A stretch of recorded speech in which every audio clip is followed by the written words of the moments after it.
Okay.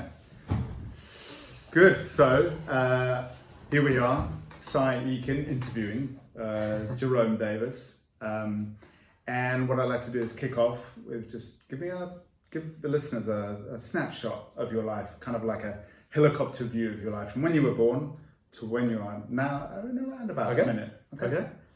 I was born in 1966 in a hospital in Johannesburg. And I went to a local school, and when I was about 7 years old, my mom took me to the butcher's, and inside the butcher shop was an aquarium, and it was full of guppies. And I took one look at this tank. It was a snakeskin guppy, I'll always remember it, with this beautiful tail, and I fell in love completely. And that was my focus ever since I was 7. And so I got my first little jar, like a sugar jar that I filled up with water and put a little plant and got a goldfish. And for me, that was absolute heaven. I didn't think about anything else ever. I would be at school thinking about my goldfish, and when I was at home, I'd be looking at my goldfish. And I remember when Dallas was the big thing and the whole family was gathered, I would watch Dallas through the aquarium at the back of the lounge, to have the fish going. Beautiful picture. It's been an intense obsession and interest and fascination for me has been water my whole life. It's been everything. So after what is a guppy for those people who don't know? Guppy is like a common aquarium fish, very pretty. The males are like wear this shimmering tail, and the females are kind of bigger and more feminine, and they kind of cruise around, and they're just pretty and colorful, and they're very useful for eating mosquitoes. So they use guppies in tropical areas to eat mosquito larvae. They're very useful. Mosquito fish, they also call them. And they're live bearers. They don't lay eggs, they give birth to live fish. So seeing them breeding is also a really interesting thing, to see these fish giving birth. It's quite astounding, yeah. Okay. And so I went to university. I wanted to get into agriculture, actually. I thought, agriculture is the thing for me. I'm going to be a farmer.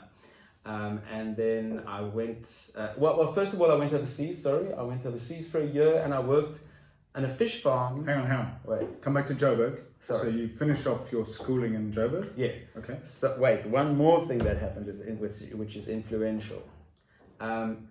When I was 15, my family went on an amazing trip to the Okavango swamps. And there you can see on the clear water down to the bottom, you see these giant fish swimming through these clear lily-fringed ponds. Wow, what an amazing place the Okavango was. And so that was like, the butcher's aquarium on complete steroids, just an incredible place. Just the Okavango. If I end our interview here, go to the Okavango and you'll get a window into what I do and what the product is. Replicating that incredible quality. Yeah. So then I went overseas and worked in a kibbutz, which was a fish farming kibbutz. And so I learned about, water quality and harvesting fish and that whole amazing physical in the water every day and experiencing what it was like to be free. Those kibbutzim are fantastic. And then I went to the military for 2 years, also because I kind of didn't quite know how I wanted to go forward. And that was a fascinating experience. Opened my eyes to what South Africa actually was, because I had been completely indoctrinated, completely wool pulled over my eyes, and getting into the townships and being assigned aside, that was intense. And so the light went on and I realized, hold on a moment, this is a strange place to be. Okay, anyway, then I went to university. And I wanted to do agriculture. So I studied agriculture, but one of the first things I encountered with the agricultural syllabus was, hold on a moment, they're not teaching us about farming. They're not teaching us about the land. They're teaching us about chemicals, how to kill bugs, how to genetically select for crops and cattle, how to use poisons without, on the weeds and not on the crops. I was like, hold on a moment, this is just not interesting. This is weird. Not like I was against it, I just didn't find it interesting. Very dry, like really? This is what farming's about? Can't be. So the only course that really caught my interest was biology. So I switched tracks and started a biology degree, zoology and botany. And took that through, did my specialized in African and experimental zoology for my last year, and then went to Rhodes University, where I did the ichthyology and fisheries science honors degree, because at that time you had to do honors and then masters and then PhD. These days they've truncated it quite a lot. Ichthyology, sorry, the study of fish. At the jail, so the Department of Ichthyology and Fisheries Science was allied with the J.L.B. Smith Institute. People know the J.L.B. Smith Institute from the coelacanth. Right. And that's located in Grahamstown, so that's a pretty famous fish, old forelegs. Yeah, I could talk about the old forelegs, but that's another whole story. Yes. And so then I got a bursary to do a master's degree. And I did that master's degree on breeding particular fish for the first time. And that was fascinating. So it was going down to Tsitsikamma, harvesting broodstock by fishing them out of the water, conditioning those broodstock with lighting so that they started developing their gonads, artificially inseminating the eggs, stirring up the sperm and the eggs together, taking that to a laboratory that I built in Grahamstown with using artificial seawater, and rearing these fish for the first time and describing their life stages under a microscope. So that was my and I became a larval rearing expert. And larval rearing, which will relate to our later interview, is all about water quality. It's about getting filtration down to the best possible filtration for that particular species. And I was rearing many species simultaneously, from the algae that you feed the live food, the zooplankton, and feeding the zooplankton to the fish. And it's engineering all of those things very carefully so that you get a really good result in the end. And so with that larval rearing speciality, I was approached by Liberty Life to do a research project on rearing mud crab. I don't know if anybody, whether you have been to Mozambique, and they serve you these incredible crab curries, and they're delicious. These big, massive, spiny green crabs that live in estuaries. They are fantastic to eat. And so I entered a cooperative program run by the Belgian government, by the Flemish government actually, which was a cooperation between South Africa, Australia, Vietnam, the Philippines, South Africa, and with Ghent University being the coordinator of all of that. And we all contributed different pieces of the puzzle on how to breed these animals, how to breed and rear these animals. So my PhD slotted into this multidisciplinary thing, which spawned an industry. So now mud crab farming is a big thing in Vietnam and the Philippines, and Australia to a point. And then I went into aquaculture consulting, and I consulted all over the world, different projects in different places. I particularly spent quite a lot of time in Southern Africa. I spent quite a long time in Malawi on several different missions, which was developing rural aquaculture and also working with commercial cage farming, big cage farming in the lake. But essentially it meant that I was always on the move.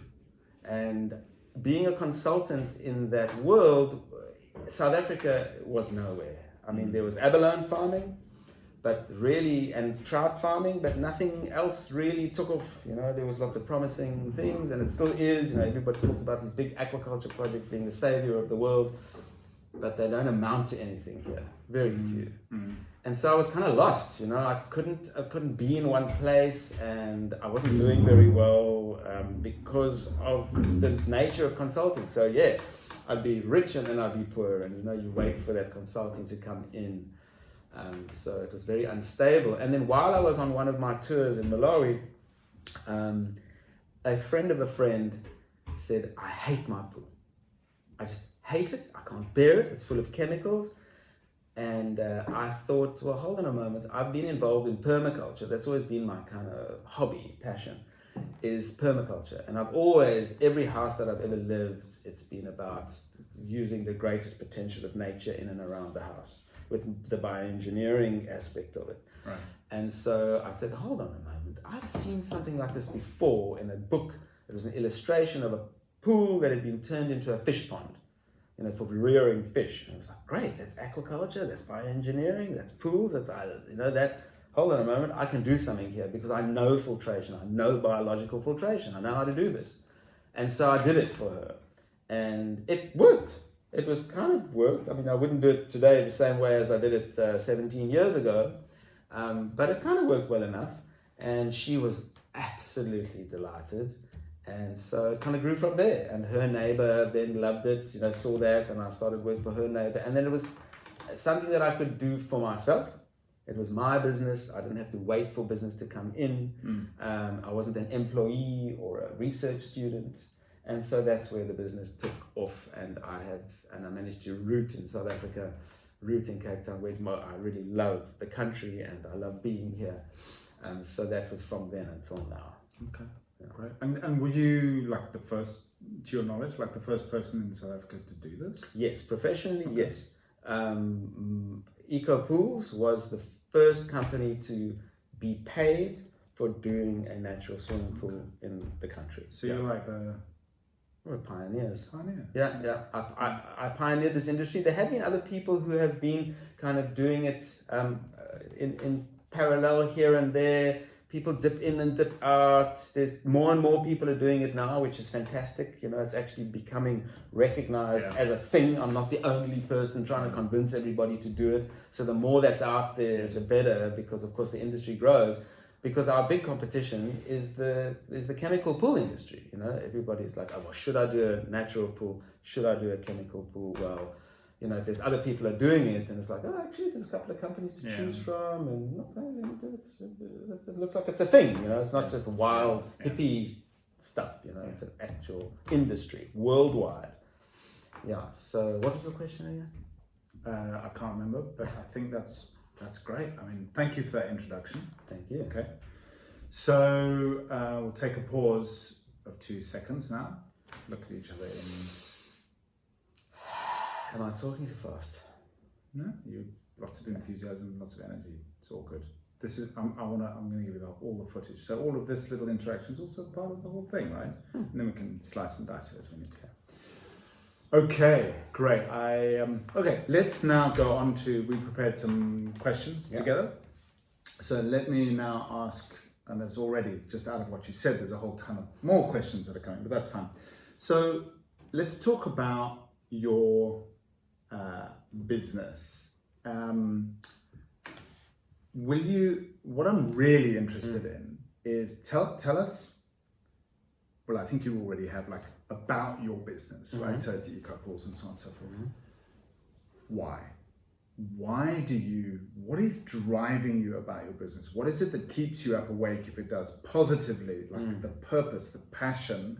Here I am, I'm a potential customer, I go chemical pool, eco pool, I'll go with a chemical pool because it's cheaper and it's more convenient and I can compare lots of costs. These guys are a bit unknown, or whatever my thought process is.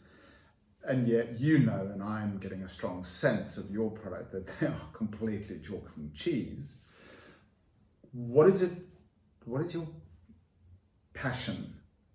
I asked you why. Let's just stick with that question, right? Why?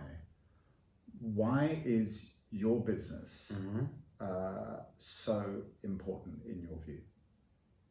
Important to me or important to the world? Well, let's say both, because I think they're probably two, they converge as one. Okay. So a lot of people just hate their pools. I hate them. They're a mission. And they don't give anything. They just take all the time. You've got to look after them like a Tamagotchi baby. Now it's a grudge thing. It's a grudge. Oh God, I've got to look after this pool and I only use it for 3 months of the year and it's actually only for my kids. And where's the value for me? It's just this big money pit and time pit, especially the time pit. And plus dead frogs floating around in it that I have to rescue. It's like, great. And they're noisy. So when we convert a pool or put in a pool for people, the value that they get out of that 7 square meters in their life is just incredible. And when I speak to people after they've done it, and for example, in let's say high-end Bishop's Court have revamped their entire home with the that's heated flooring and ultraviolet LED lighting and every mod con that you can possibly imagine. Happens so many times that people come to me and they say, you know what? Of all the things we've done, the thing that gives me the most value and the most joy is the pool. Because when I get into it, it feels fantastic. And it doesn't take anything from me, and it gives me so much joy and value. Because also, what is becoming so rare in the world, and it's under such threat, is nature. Nature's one of the things that you just can't buy it. It has no price tag on it. So yes, you can have the approach to conservation of, we need to make it a viable economic thing, so preserve the game because people will come to pay to see the game. But that's not what's going to change the world. What's going to change the world is when people put an intrinsic value on nature, to appreciate nature as the precious resource and thing that it is in the world. It is our lifeblood. Yeah. So by having these installations in people's homes, their kids, for example, can really get in touch with nature and get that impression of how nature works. That sterile isn't clean, not necessarily clean. Sterile and clean are two different things. Yeah. And to have a safe, healthy environment to live in is not an environment that is absent of nature, but actually has nature as part of it. Yeah. So it's a little fractal, a microcosm of our society, these pools. Besides the fact that they're actually obviously natural. An electric fitting that uses less electricity is still an electric fitting. It's something that is not alive. It's not what we can relate to as humans. So they're obvious. Yes. Yeah. And am I right in saying your slogan for your business is business is the ultimate luxury? Nature. Nature is the ultimate luxury. Absolutely. Think about that. Yeah.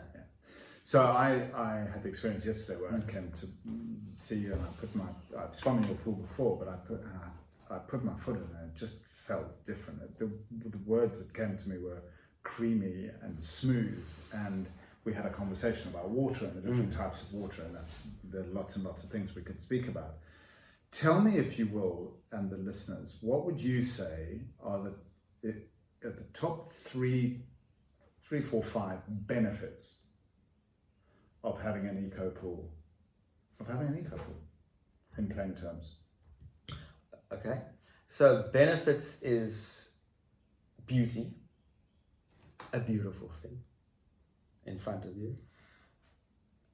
Use throughout the year, because the benefit that you get of the birds coming down to drink that have never drunk there before, building nests all over your garden, chameleons suddenly coming into the space, dragonflies flitting around all day, the croak of a frog at night, just going to sleep, being lulled, feeling like you're in a game park when you're actually just outside. Having the benefit of stepping out of your back door or your front door into nature without having to get in your car and drive. I mean, nature at your front door. I mean, that's incredible. And then to get more technical, then health, the health of it and the health of your children. Like spending a day in a natural pool, in an eco pool, is healthy. Spending a day in a chemical pool, unthinkable. It'll make you sick. It makes you sick. So, it actually is totally beneficial for your health. You use your pool more because it's such an attractive thing. You go into that silk. That water's like silk. It's soft. and you feel so good and you feel refreshed, like your body feels clean. I mean, we've got clients that don't shower. They refuse. In fact, our first client, she didn't wash her hair in anything else afterward. She only washes her hair in EcoPool water because it makes her hair soft. It nourishes instead of strips. Then there's the drier part of it, that the pump is completely silent. So all you hear is a trickle of water and this bird song and bees buzzing around.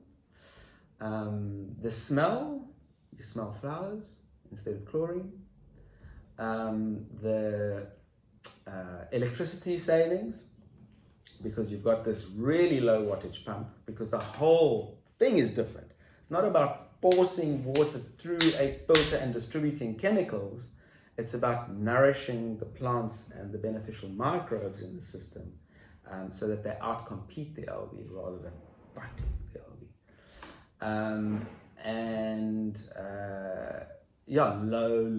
Low maintenance, because that is the focus of my passion.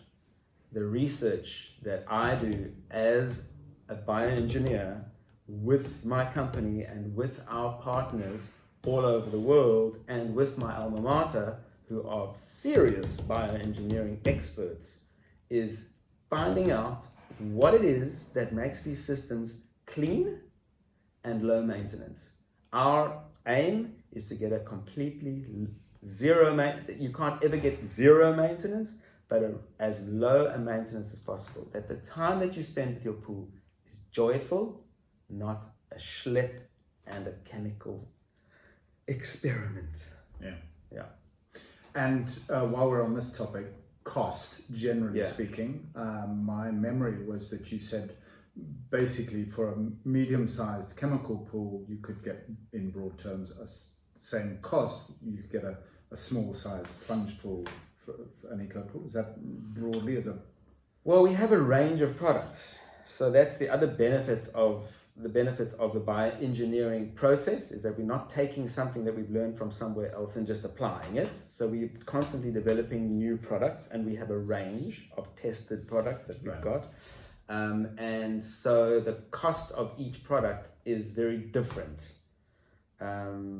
We have budget standard installations, which are actually exactly the same price as a fiberglass drop-in chemical pool of the same size. So that's we developed specifically for people. The other is a conversion thing that is also very low cost compared to the savings that you make. But then if you're going for new pools, so that's what's specific to your question, yes, it's more, because you have to have the pool itself plus the place that the filtration happens. Yes. But the filtration is a beautiful thing. Yeah, so value. Value is an interesting thing. Value and money have become an interesting conversation. Yeah, yes. I mean, especially since financial crash of 2008, I think that what constitutes value is becoming a big topic of conversation. I mean, it's interesting. I mean, Oscar Wilde said, people know the price of everything and the value of nothing.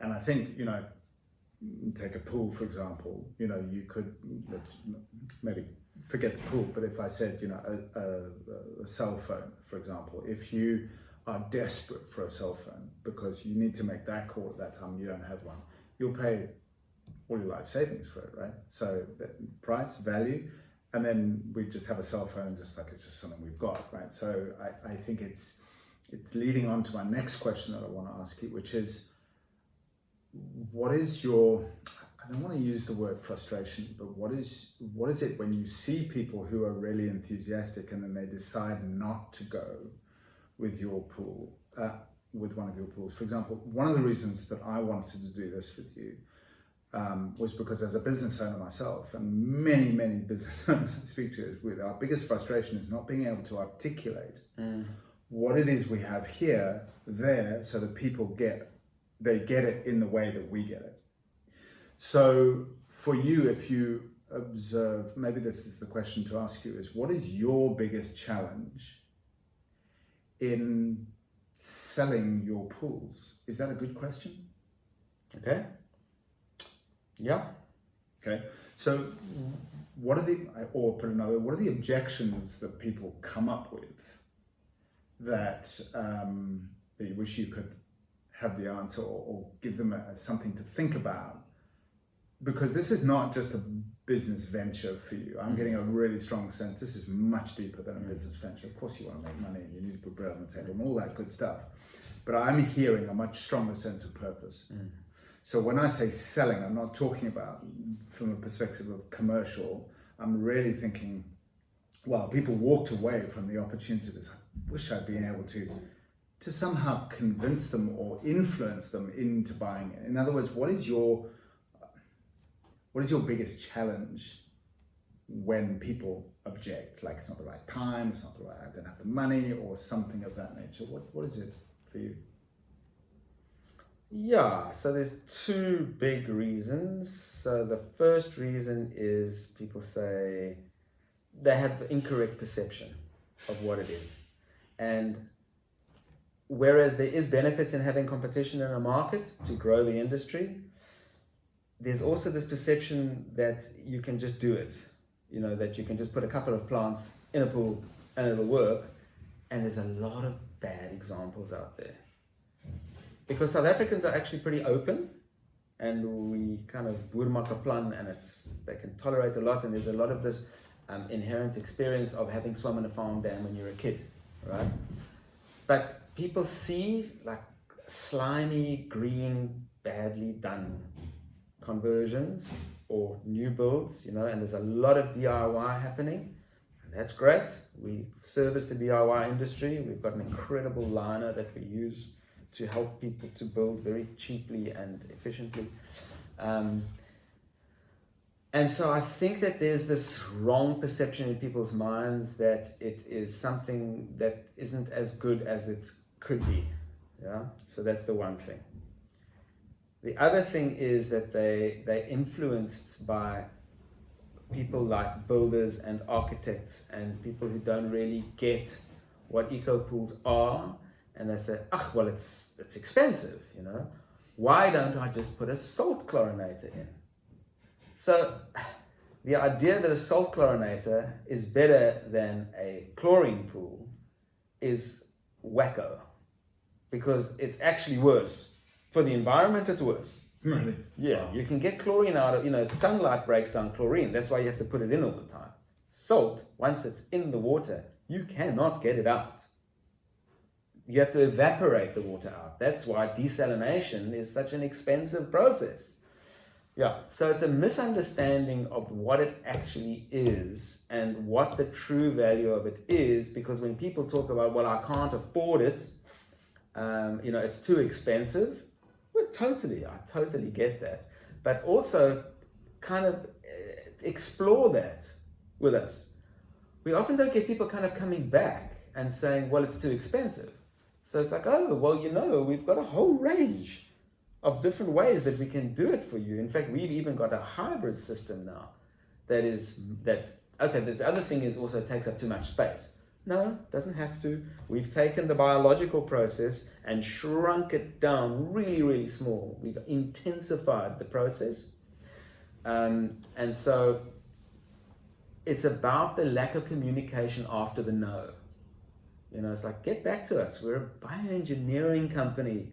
We're not a pool company. Right. We're a bioengineering company. Right. We have a way to satisfy you.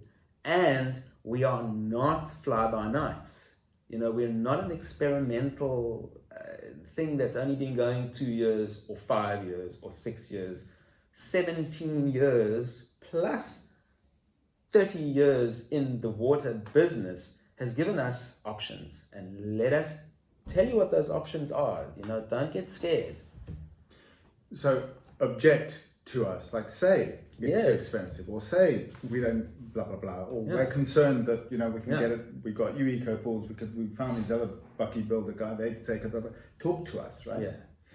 You told me a story recently about a couple of guys who had broken away from you and started their own business, which which didn't end very well. And you were very, what struck me about that story was you said to me, if only they'd come to us and said, look, we're thinking of branching off on our own, you were like, well, let's do it. How can we help you? How can we collaborate? Which really tells me a lot about that you're in for much more than about the money. You want this to be available for people because of the benefits of what it gives you. Yeah. Do you want me to relate the story again, or not necessarily? It's a really good story. I'm also conscious of time. Yeah. Maybe that's a little piece you can do. Yeah. So it's kind of linked in with what you just said. USP, unique selling proposition. Right. Like what do you see as what makes you unique to other people, right? So other service providers particularly. Like I'm bought into you. You're the first ones here. You've got pedigree, you're bioengineers, you're not about selling and pushing and all of that. You've got high standards, etc., etc. What is the nugget for you that makes you, it's like the sales question, why should I buy from, what makes you different to anyone else, in your words? Yeah. We've just been doing it every day for so long. We have learned so many lessons along the way, We've done hundreds and hundreds of installations with our partners. So we've got a network of partners in various places in the world. We all feed back that information all the time into a central pot and draw out of that information all the time. There is no way that anyone who has been doing this for less time has learned the hard lessons that we've learned and that we carry with us in each installation. There's 17 plus years of daily experience that goes into every single installation. So what plug do we put on the end of that cord to plug something in? Not a snapper plug, not a screw together fancy plug. It's a rubber plug that is expensive. They're bloody expensive. What do we use? Do we use fittings that are, you can get them, hey? You can get cheap valves, no problem, and they'll last for a while, But you can't take them apart. You can't service them. You can't take the thing apart, change the rubber, so that when you get there in 3 years of not using the valve and you try and turn it, it's stuck. So now we have to cut the thing out and lose water. So we've learned that you can't shortcut on valves. You can't shortcut on the quality of the pipe. And here's the other thing that time and experience gives you, is that we know now what happens to pools in 10 years. And we are now building pools to prevent what happens in 10 years because we know what happens in 10 years. We've been around for that long. Combined with the scientific approach, combined with my vision, I can read it. I read spaces and I read people. People have told me that I've got an extremely good emotional intelligence. That I can walk into a space and walk into a relationship, because essentially you're starting a relationship, right? And with the water and with the people and the water, and that's the relationship, the water, us, and the people who are going to use it. And often the discussion becomes like a counseling session. It's like, I want it this way, no, I want it that way. But think about the budget, no, but think about the beauty. And there's often this argument that happens, and I'm a water whisperer.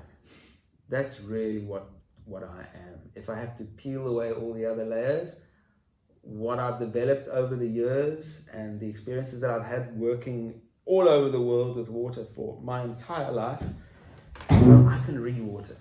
I can read it. I know the language that it speaks.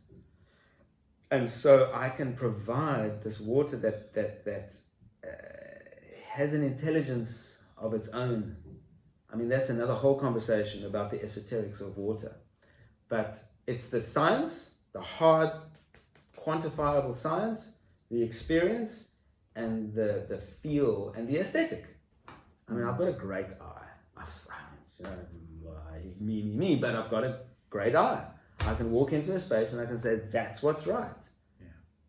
And I know what you want, and so let's refine what you want and bring in all of that experience from where we've learned what works and what doesn't work in other people's spaces. So the benefit of that, so taking what you want and then being able to engineer under the skin to make what you want the best value for money that you can possibly get. Yeah. We know where to cut costs and we know where you shouldn't. And that's vital for creating what is essentially a piece of art in your garden. You know, it's an oasis. It's a lung. It's, yeah. And we spoke recently about the word authentic, genuine. Those are words that are coming to my mind. And we spoke recently about sushi rice masters. Yes. And how it apparently takes 7 years to learn how to cook sushi rice. But you and I could set up a little stall around the corner and cook, whatever rice, and to look at it wouldn't look much different. But we wouldn't have the authenticity that you have, or that the sushi, in this case, the sushi masters would have. You've got 10 years of data that if I started, I could start a great business in eco pools, but I don't have that data. And Water Whisperer got my attention.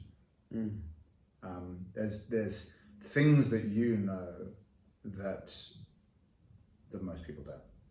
Because you've studied it, you've worked it, you've lived it, you've breathed it. The other thing that I want to say on that point is that a lot of people who get into natural swimming pools do other things. Right. They're landscapers who do natural pools. They're designers who do natural pools. They're architects who do natural pools. We do eco pools. We are eco pools. So there's some people who say, "Oh, I know someone who does eco pools." Well, we are eco pools. Right. That's what we do. We don't do anything else.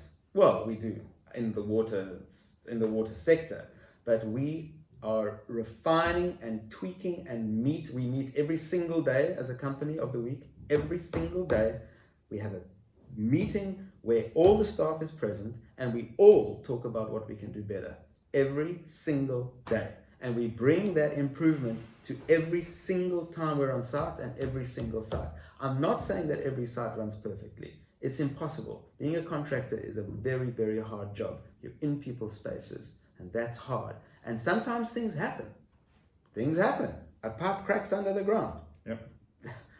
What can you do? But if that pipe cracks under the ground, we all get together and we say, right, why did that pipe crack under the ground? What could we do next time to prevent such a situation from happening? And until it happens, you don't know what can possibly happen. So that's we spend a lot of time on that. I'm happy to sit with my guys, with my team, and the international team as well, and share all that information. It's like, hey, what happened with you? What's when we get together as a network, as an international network, we sit together and we say, right, what has worked for you in your last project and what hasn't worked for you in your last project? So we're feeling our way in many different directions to get to better and better and better product, because it's what we do and what we are passionate about. Yeah. So I'm hearing you, and I'm hearing lots of ticks and lots of boxes. Okay. One of the things you and I talk about and have an interest in is the shadow. Yes. The bit that isn't always so obviously. We don't always share our stuff, right? What I'm curious about is, where have you failed? It's not something in sales marketing terms. These are my 3 biggest failures. But actually, if you approach a failure as like an integral part of the process, can you give me an example? Can you give us an example of where a project did fail, and what did you learn? What were your reflections about it, and how you could have done it better? How did you make it better for the customer? Because I think the holy grail of marketing and selling and so on is the degree of service. If a waiter spills whatever into your soup. Yeah. That's an accident. That's just happens, right? Yeah. What you do after it is what counts, right? Absolutely. Can you think of, is there... Yeah. Well, there's a project, we did a major project recently. It was 3 big installations on one property. Here in South Africa? Yeah, in South Africa. And things failed. And for some reason, I mean, it was an extended project. So it was through COVID, it was over COVID. So there was a big break in the whole thing. And the architect actually changed. And so there was another architect and a primary contractor, and he was running things, and it was just, things went wrong. And I'm not saying that was anyone else's fault. There were certain things, like there was a pipe that came loose and it leaked underground, and we couldn't service it. It was just, we were too busy elsewhere at that point, and we said to them, please just wait. We're going to get there. We just have to finish something first. And they went ahead and dug out everything and put it back together again. And that created resentment of like, why did it happen in the first place? You weren't supervising it well enough. And then you weren't even there to come and make it right. And we had to use our resources to go and do that. And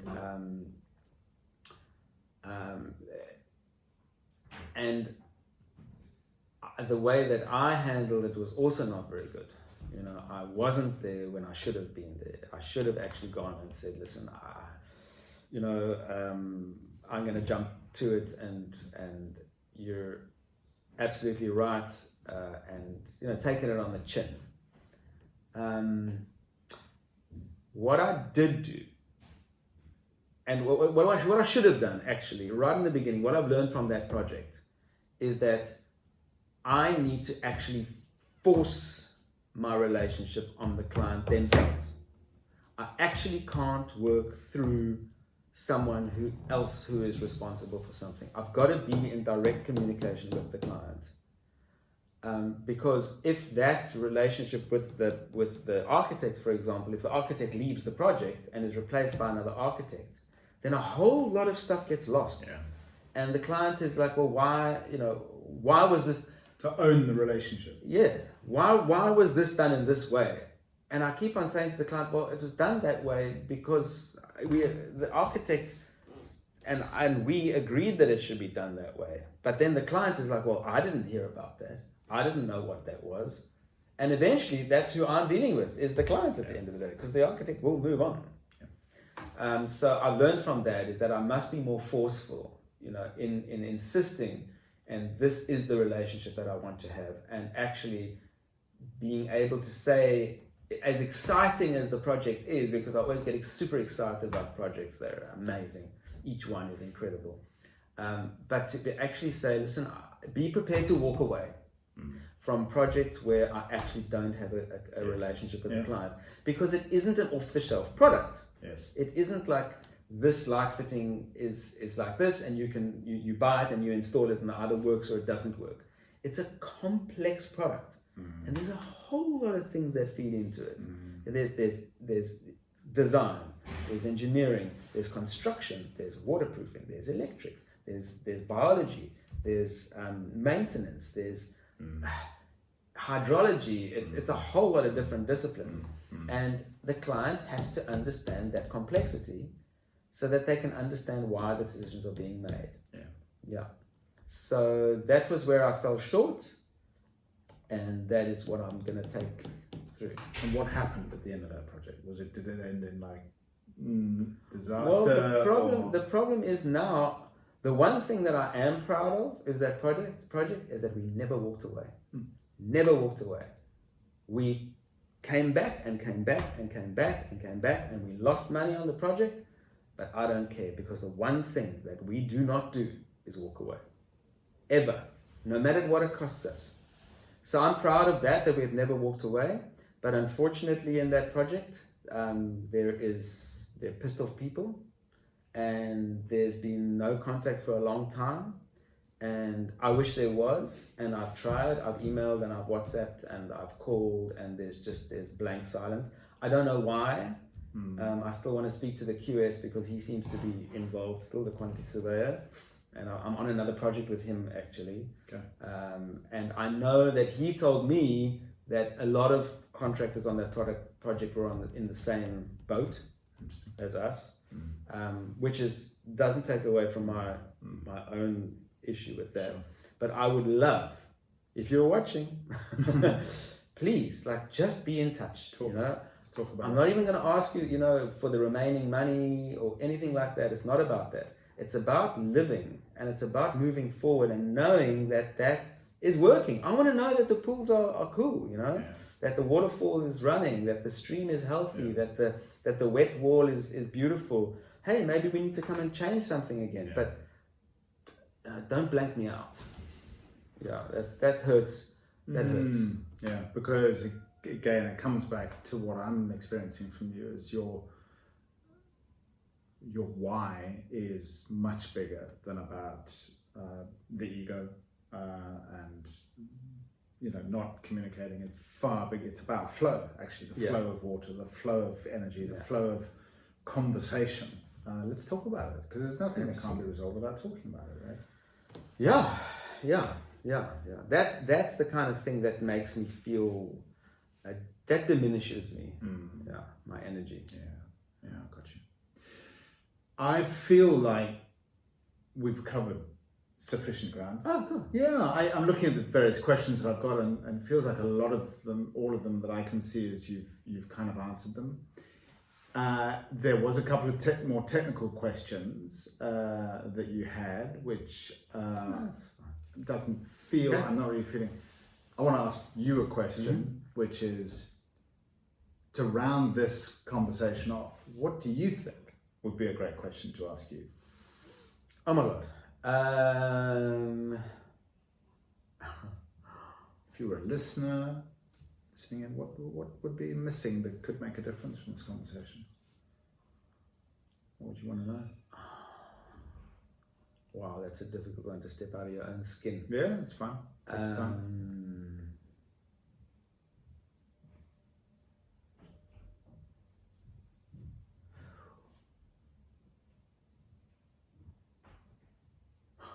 I'm blank. No, it's fine. You might think of one. It's fine. So, good. So, I think the final thing, assuming someone has watched this from beginning to end, then it would be in our case of, well, how do I get in contact with you? Right. And so that's fairly straightforward. We can.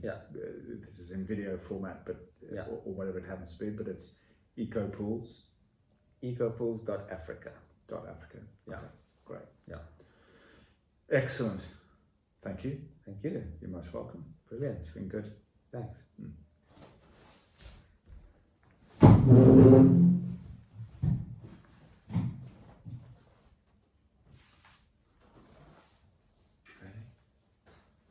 We've had this unplugged. That's what. Oh no! I wondered, is it remote? How do you do it? No. So how are you going to do it? Well, it's been recording the sound. It just won't be the same quality. Ah. What happened there, man? What did I do? I unplugged. It's gone now, but I unplugged that, and then I plugged that back in, and then I came to show you. Brought it back round again. So what's the sound like? It'll be okay. It won't be great, but it'll be okay.